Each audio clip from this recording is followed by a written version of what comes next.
My name is Christina Zamora. I'm the Executive Director at Klamath and Lake Community Action Services based out of Klamath Falls, Oregon. What are challenges you face that are specific to Oregon? I don't know if this is specific to Oregon. We're challenged in our service territory because we don't have a large population, which impacts the amount of funding that we're allocated. That So makes that's sense. probably the biggest challenge. Are there weather challenges specific to your area that have a potential impact on customers? Kind of going off that first question. Yes, so we've had 2 years of wildfires. So 2020 and 2021.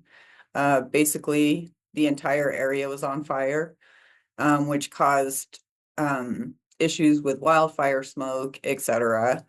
We are considered a heating area state, but as the summers get warmer, we're forced to figure out how to provide cooling benefits as well. What are some strategies you have developed that have proven successful?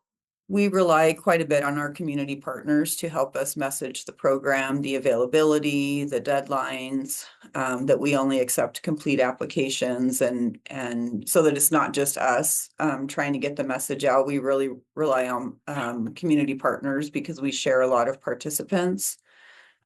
We do have an online application platform for those that have internet service. In addition to that, we also do mail outs to senior and disabled households, and we prioritize them for assistance the first month that we accept applications for the winter program and also for the summer program. That's really cool. And I guess this next question kind of piggybacks off of that. But what are the most successful ways to interact with customers who are on the fence about receiving assistance? The mail outs are really effective. About 50% of our participants are on fixed incomes. So that kind of shows the need.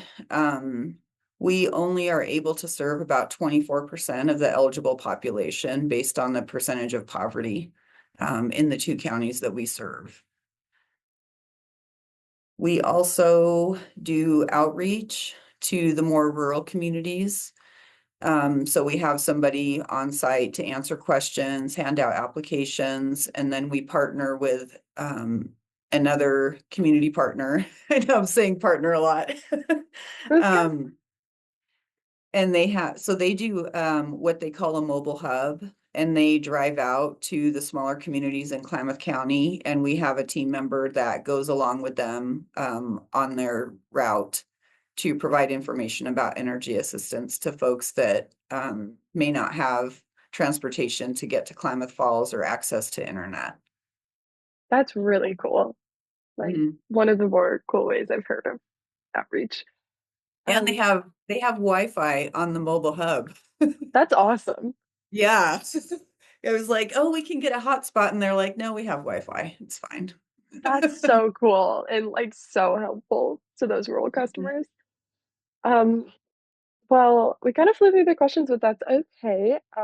For my last question, though, this is the biggest one is what would you like to see more of in the field? And is there any information that is not being researched that you think would benefit leaders in LIHEAP? I would like to see a better understanding of what it's like at the community level by leadership.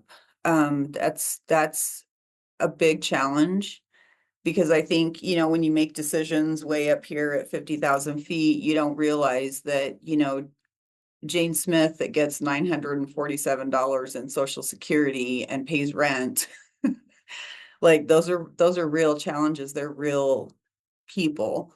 Yes. Um, so I would like to see more just understanding of what it's actually like in really small rural communities for folks that are having to make really hard decisions. um I think information that's not being researched, I don't know if it's not being researched, but I think figuring out energy burden and how to not just look at income eligibility, but look at energy burden and target folks with really high energy burdens. I think that would be really useful. Yeah. Um, we've been trying to figure out how to do it, and it's It's a just tough one. I would rather not invent the wheel. Mhm. Um, I think that would be the biggest one.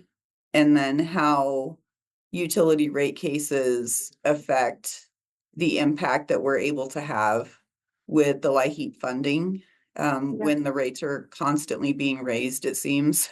Yes.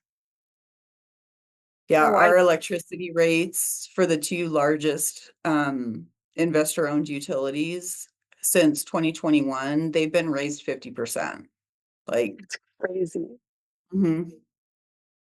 No, And that's it's because we serve so many folks on a fixed income, we know that we're always going to serve them. They're not going to get they're not going to access more income. They're just not. yeah. Um, yeah, Yeah. So I think it's just very everything you mentioned frustrating. would be very helpful. Yeah, it is frustrating. Well, is there anything else you'd like to add? I think this is a great program and it really helps people just kind of eke through in the winter. Yeah. And then fortunately, we have state funding that we use for the summer program. And so we're Mhm. not so reliant on LIHEAP all year round because there's no way we would have a cooling program if we had to stretch the LIHEAP dollars. That's what I hear from a lot of states. So thank you for sharing that, and thank you so much for your time. It was Thank wonderful to you. get to speak with you, and I'll catch you soon. You have a great day.